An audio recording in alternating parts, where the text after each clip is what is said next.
Graça e paz de Jesus. Iniciamos agora o 7º módulo da disciplina Antropologia Cultural do Antigo Testamento. Nesta aula nós trataremos sobre Deus e a religião, temas que estão presentes em qualquer contexto urbano, seja rural, seja contemporâneo ou dos tempos primórdios, seja ele um ambiente religioso ou não. De maneira específica, abordaremos sobre os principais conceitos sobre Deus. Embora a Bíblia seja o texto que fundamenta nossas convicções, o foco do nosso estudo não seguirá um roteiro como exposto na teologia sistemática. Você terá uma aula específica sobre a teologia específica em relação a Deus, né? Trataremos a questão aqui de maneira mais abrangente, fazendo conexões com ideias presentes nos estudos filosóficos, sociológicos, antropológicos, científicos e psicológicos. E para isso, eu quero que você observe o que diz um certo filósofo antigo do século IV a.C., chamado Epícoro. Ele diz: dado que a crença nos deuses não foi estabelecida, costume ou lei, mas repousa firme no consenso de todos, sem exceção, é necessário inferir a existência dos deuses, uma vez que temos instintivamente o melhor inato, o conceito deles. Ou seja, ele quer dizer que ninguém precisa falar que Deus existe, porque a ideia já está presente dentro de cada ser humano. O que Epícoro diz aqui, embora como um pressuposto politeísta, porque ele fala de deuses, é que não é necessário dizer que os deuses existem para nós, né? Pois é algo que está inseparável do nosso intelecto. Agostinho declarou certa vez que o homem é irremediavelmente religioso, trazendo a mesma ideia de Epícoro, embora a concepção de Agostinho é acerca do único Deus verdadeiro, por ser ele um cristão. Agora vejamos a íntima conexão que a filosofia e a teologia têm com a ciência. A ciência não conseguiu comprovar a existência ou inexistência de Deus, mas uma coisa o conhecimento racional deixa cada vez mais clara: a religião faz bem para a saúde. Qual é o motivo? Para o médico americano, a resposta seria na arquitetura. A resposta está, na realidade, na arquitetura neurológica do cérebro. Para ele, o mais desenvolvido órgão humano é especialmente calibrado para a experiência espiritual. Isso é uma abordagem numa perspectiva científica, analisando imagens captadas por tomógrafos. Newberg pesquisa como a oração e a meditação se manifestam no cérebro. Ele diz que a neurociência pode elucidar experiências místicas e acredita que o conceito de Deus é fundamental para a sobrevivência da espécie humana. Para este cientista, a ciência e a religião nunca estiveram completamente separadas. E ele até admite a importância de se trabalhar o entendimento, o conceito de Deus num processo de cura ou dentro de um estudo da medicina, por exemplo. Pois bem, já podemos destacar que a questão é ampla e complexa, porém nos deteremos nos pontos mais claros e fundamentais para o fortalecimento da nossa fé. Você já ouviu a frase: religião, política e futebol não se discute? Pois bem, esta frase indica que nesses temas cada um expressa sua opinião ou vontade, ponto final. Não deve haver juízo de valor, não deve ser considerado algo como certo ou errado. Sobre religião especificamente, ouvimos dizer: não importa a sua religião, o importante é crer em alguma coisa, em algum Deus que seja. E mais, ouvimos dizer: Deus é uma criação cultural do cristianismo europeu, do Ocidente, como muitos dizem. Essas frases, entre milhares de outras, ressaltam a ignorância e a alienação do homem em relação ao Deus revelado nas Escrituras. As Escrituras judaico-cristãs. Vale lembrar que discutir acerca de Deus é algo próprio dos humanos. uma vez que a Bíblia em nenhum momento especula existência ou não de Deus. Ela simplesmente abre as suas páginas declarando: no princípio criou Deus os céus e a terra. Veremos agora sobre algumas ideias, principais ideias acerca de Deus.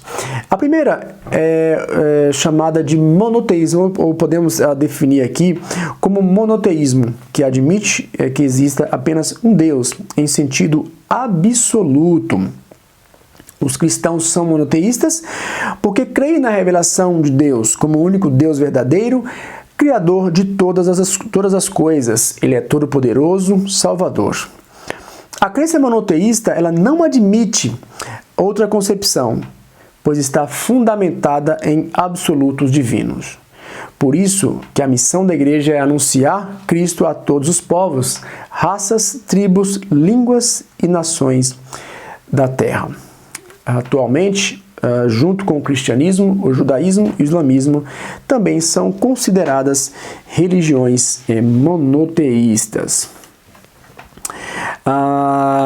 Sobre o politeísmo, essa crença admite que existam muitos ou incontáveis deuses.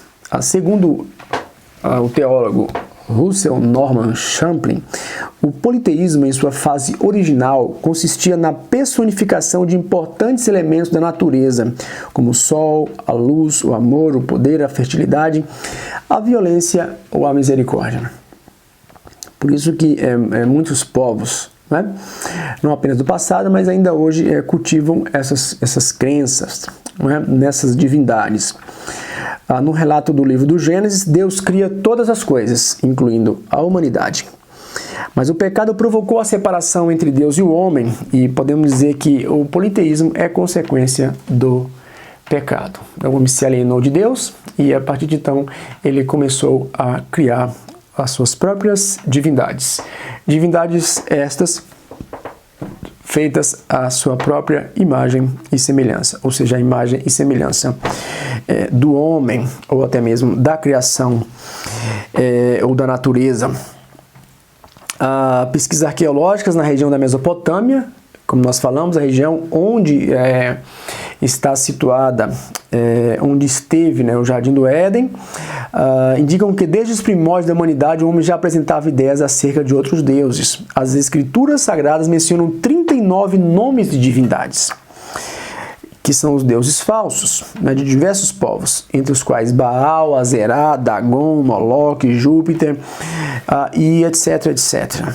Durante a monarquia de Israel, o paganismo foi introduzido a partir do contato com os povos cananeus, de modo que muitos reis levaram o povo a praticar tais abominações, a queimar incenso a Baal, a sacrificar muitas vezes os seus próprios filhos em honra a essas divindades pagãs. Teve reis que a palavra de Deus fala que superou até mesmo as práticas dos pagãos. Tamanha a impiedade, a idolatria trazida para o contexto de Israel. Então, essas práticas provocou o inevitável juízo de Deus, porque Deus não se agradava. O primeiro mandamento diz: não terás outros deuses diante de mim. Então, isso ofendia a santidade de Deus. Então, Deus trouxe o juízo sobre Israel.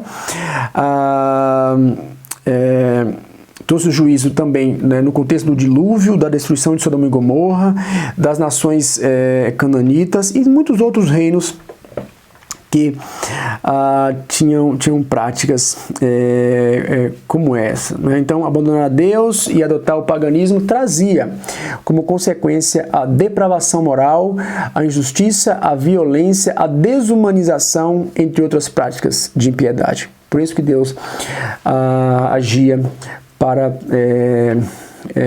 impedir que o mal se proliferasse mais. Então, o que existe atualmente sobre os mitos de criação, as teogonias ou os mitos sobre a origem dos deuses, não é novo. Há milênios as pessoas já têm esse entendimento, né? Os povos têm essa mesma inclinação. Desde a antiga Mesopotâmia, passando pelo Egito, a Grécia, Roma, Índia, China, África, os maias, os astecas, a crença politeísta é parte integrante da cultura e da sociedade. E sobre o povo terena? Como podemos descrever as crenças religiosas do povo terena antes da evangelização cristã? E hoje?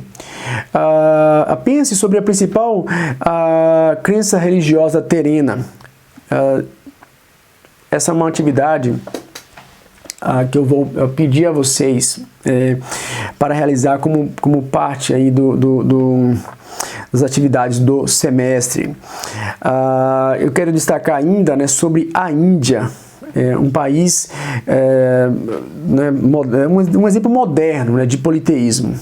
O número chega a ser absurdo, a quantidade, né, de deuses na Índia. Acredita-se que há cerca de 330 milhões de deuses. É um negócio que não dá para compreender como se chega a um número tão absurdo, né, de deuses em nosso tempo.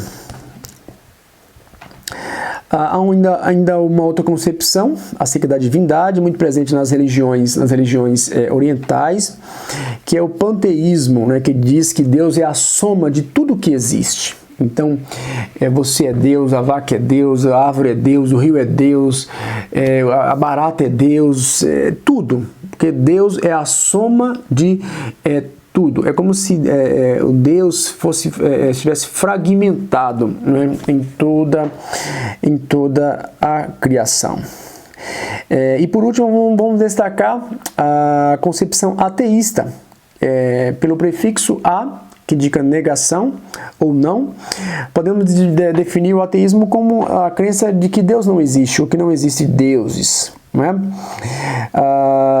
Sobre os conceitos que vimos, apenas o monoteísmo judaico-cristão apresenta apenas, sobre todos esses conceitos, apenas os judeus e os cristãos têm essa compreensão de Deus como sendo pessoal. Ou seja, que se relaciona com o ser humano. E por fim, poderíamos falar muito sobre outros conceitos sobre Deus, porém nos deteremos aqui. Você poderá recorrer às fontes bibliográficas que nós indicaremos na bibliografia para você aprofundar mais sobre essa temática. E eu quero deixar uma pergunta para que você responda e em um momento oportuno eu pedirei a você a resposta sobre essa pergunta. Que conceito atribui a existência de apenas um único Deus? Letra A, agnosticismo. Letra B, monoteísmo. Letra C, ateísmo. Ou letra D, politeísmo. Então responda. E em algum momento eu pedirei para você me passar a resposta. Que Deus abençoe grandemente a sua vida e nos vemos na próxima aula da disciplina Antropologia Cultural do Antigo Testamento.